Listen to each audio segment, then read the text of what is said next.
Señores y señores, continuamos con el doctor de los pies. Estamos hablando de las lesiones de los ligamentos y cómo con cirugía percutánea o cirugía mínimamente invasiva podemos corregir estas lesiones. Entonces, si tenemos un desgarro, una rotura del tendón de Aquiles, pues nosotros tenemos técnicas quirúrgicas para esa lesión, pues unirla de nuevo y hacer pues que el tendón vuelva a tener la funcionalidad que tenía o parte de la funcionalidad que tenía.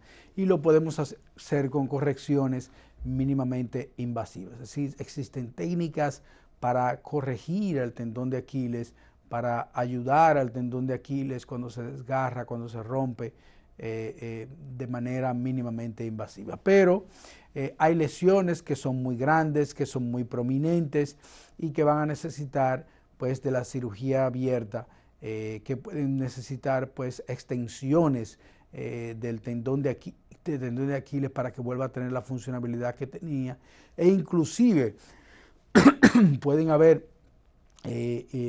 necesitar injertos autólogos de tendón o injertos sintéticos de tendón para poder reponer los tejidos o las fibras del tendón que se dañaron y que ya no pueden ser reconstruidas de nuevo. También existen cirugías percutáneas para extender los tendones, bien sea los tendones extensores o flexores de los dedos, los tendones peróneos, también el tendón tibial posterior, si nosotros queremos lograr un balance en lo que es la biomecánica de la marcha, especialmente en pacientes diabéticos. Recuerden que en los diabéticos ocurre que se empieza a acumular azúcar, se combina el azúcar de una manera anormal con las proteínas de los tendones y los van endureciendo. Van endureciendo esas fibras, la biomecánica de la marcha de estas personas cambian, se forman callosidades, se forman ulceraciones en diferentes partes de la planta del pie, y por eso nosotros tenemos que hacer un balance para que la biomecánica de la marcha sea más adecuada y haya menos lesiones. También nosotros tenemos la cirugía percutánea o mínimamente invasiva en los dígitos pequeños, especialmente para las cirugías de juanete, para las cirugías de dedos en martillo, dedos en garra, dedos en masa, protuberancias óseas en los dígitos pequeños, que pueden ser muy dolorosas, especialmente cuando utilizamos zapatos cerrados. Estas cirugías son un poquito más sencillas, no siempre son aplicables a este tipo de deformidades. A veces tenemos que auxiliarnos también con las cirugías abiertas para corregir deformidades de los dígitos pequeños, para corregir deformidades muy complejas que no van a poder ser corregidas con cirugía mínimamente invasiva. Entonces, la combinación de la cirugía mínimamente invasiva y la cirugía tradicional o abierta es lo que nos va a dar a nosotros la pericia, que nos va a dar a nosotros una mayor efectividad en el tratamiento quirúrgico de muchas lesiones. Entonces, cuando nosotros tenemos un halus valgus, un halus abductus valgus, que es el famoso juanete, pues nosotros pues podemos hacer combinaciones de cirugías abiertas, de cirugías mínimamente invasivas, dependiendo de cada situación.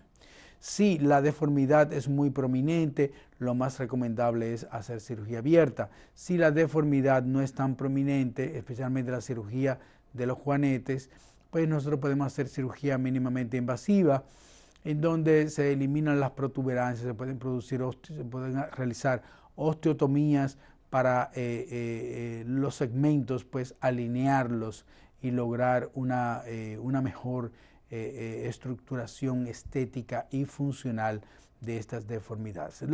Los dedos en martillo, los dedos en garra, los dedos en masa son muy dolorosos. Pueden ser dolorosos en la punta del dedo, como también pueden ser dolorosos en la parte más dorsal.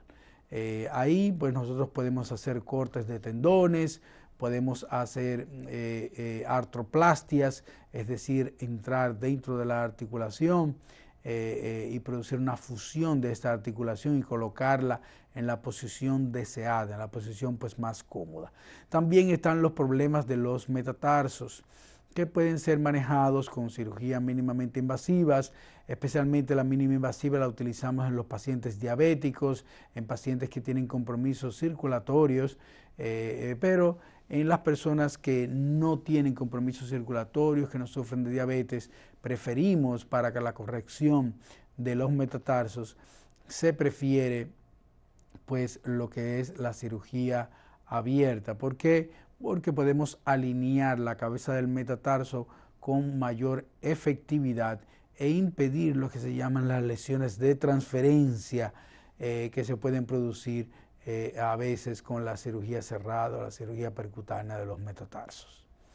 Nosotros pues cuando tenemos un paciente con una callosidad plantar producto de una deformidad de una articulación o una deformidad de un hueso, pues la única manera de poder corregirla es con cirugía. Señores, vamos a hacer una pequeña pausa y continuaremos con esta intervención. Señoras y señores, continuamos con el doctor de los pies y hoy estamos hablando de la cirugía percutánea, la cirugía mínima invasiva, las combinaciones que podemos hacer con este tipo de cirugía en donde las incisiones son pequeñas, la recuperación más rápida, es mucho menos dolorosa y casi siempre la podemos realizar con lo que es la anestesia local. En algunas veces necesitamos colocarle zapatos especiales, vendajes especiales, que son la parte más importante del procedimiento quirúrgico. Hoy vimos la parte de los tendones y los ligamentos, cómo podemos restaurar, cómo podemos alargar tendones para que haya una mejor biomecánica, para que haya una mejor funcionabilidad de las extremidades inferiores. Y también vimos las cirugías y hablamos someramente de lo que son las cirugías de la parte anterior del pie, especialmente la cirugía de los juanetes, las cirugías de los dedos en martillo, de los dedos en garra y de los dedos en masa. Ahora vamos a hablar un poquito de lo que son las cirugías de la parte posterior del pie y son los famosos espolones, los espolones calcáneos dorsales, los espolones calcáneos plantares, también las osteomelitis o infecciones dentro del hueso, también pueden ser tratadas con cirugías. Los espolones calcáneos, lo primero que tengo que decir es que la mayoría de estos espolones no producen dolor. Lo que produce el dolor es la degeneración del tendón o del ligamento o de la estructura en donde se están formando pues estos sobrehuesos. Estos sobrehuesos tienen una razón de ser, no se forman solos, se forman porque hay una situación patológica y el médico, la responsabilidad del médico es identificar esa situación patológica y tratarla. Si usted tiene, por ejemplo, una persona que tiene un espolón calcáneo dorsal, es decir, que le duele la parte más dorsal del talón, que cuando se pone zapatos, que cuando se levanta en la mañana, tiene que cojear a medida que va aumentando, pues a medida que va aumentando el ejercicio y que va caminando, pues el dolor va poco a poco desapareciendo. Hay otras personas que dicen que se levantan bien en la mañana, pero en la noche, cuando termina el día, que han estado trabajando, que han estado caminando, pues comienza a dolerle la parte más posterior o la parte plantar del pie por causa del el espolón calcáneo. Si nosotros identificamos un espolón calcáneo con una radiografía, también esta debe ser acompañada de una resonancia magnética o de un ultrasonido. ¿Por qué? Porque con la resonancia magnética y el ultrasonido nosotros podemos identificar otras estructuras que no son estructuras óseas que podrían estar provocando una degeneración de esas estructuras, podría estar provocando lo que se llama el famoso espolón. A veces el médico solamente hace la radiografía, identifica el espolón y lo cataloga automáticamente como la causa del dolor. Nosotros nos vamos mucho más lejos y muchas veces hacemos las cosas al revés.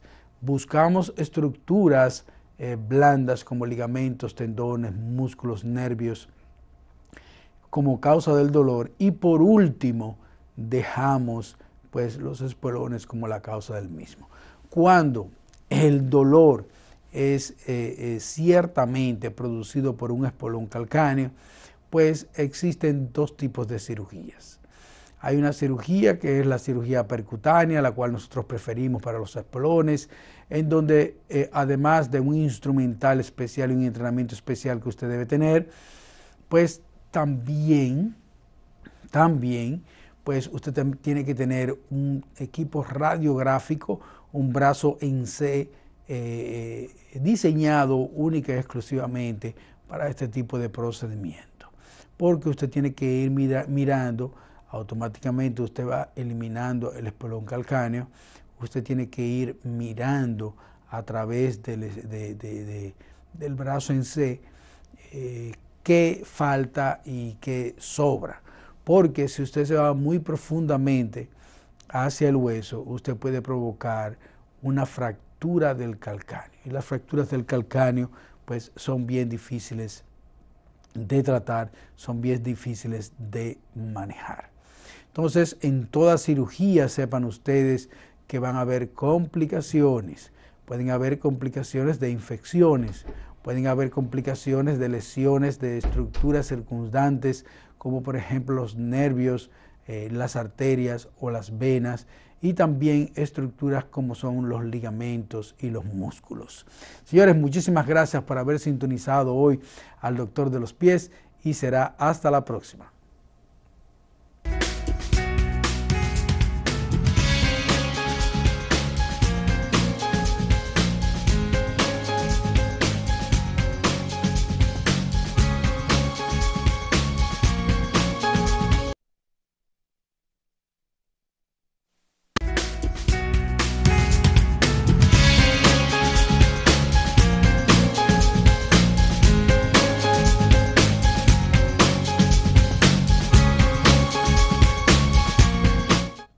Hola queridos amigos del Doctor de los Pies, muchas gracias por sintonizar nuestro programa y también por visitar nuestra página en YouTube Doc Pies TV.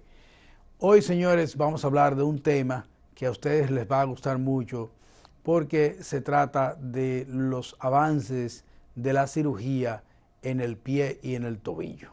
Ustedes saben muy bien que los entrenamientos quirúrgicos en el pie y en el tobillo pues primero se hacen pues con cirugía abierta, con las cirugías tradicionales o cirugías que es necesario, que es menester, pues hacer incisiones amplias.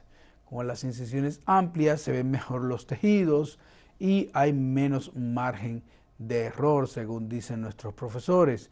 Pero hoy en día pues la cirugía ha ido evolucionando y cada vez más y ha venido lo que se llama la cirugía percutánea o la cirugía mínimamente invasiva, es decir, que por pequeñas incisiones se pueden hacer grandes cosas con también muy poco margen de error. Entonces, en este primer segmento, pues nosotros vamos a agotar todo lo que es la parte de la cirugía de los tendones en el pie y en el tobillo. En el pie y en el tobillo tenemos tendones para mantener la estabilidad de esta importante articulación. La articulación del tobillo, pues nosotros tenemos tendones, músculos que se encargan de lo que es la flexión del pie y otros músculos y tendones que se encargan de la extensión del pie. También la rotación interna, la rotación externa, la eversión, la inversión del tobillo, también están dados estos movimientos por los tendones, los ligamentos y los músculos. Cuando existe una articulación, es decir, cuando un hueso está comunicado con el otro, pues nosotros le llamamos a esto una articulación. Y estas articulaciones tienen diferentes componentes. Están lo que se llaman los ligamentos que sostienen, que mantienen esa articulación, y están los tendones y los músculos que se encargan pues de la movilidad de la articulación. Pues esto mismo ocurre también en la articulación del tobillo. Nosotros tenemos pues que las lesiones pueden ser de la articulación per se, del cartílago articular, pueden ser de los ligamentos, es decir, de las estructuras que sostienen la articulación, y también pueden ser de las estructuras que le dan la movilidad a la articulación, que son los tendones. Los tendones pues son la parte terminal de los músculos, y nosotros tenemos diferentes tipos de tendones. Tenemos tendones para la movilidad de los deditos pequeños, tenemos tendones propiamente para la movilidad del tobillo. En el tobillo hay un tendón muy importante que se llama el tendón de Aquiles.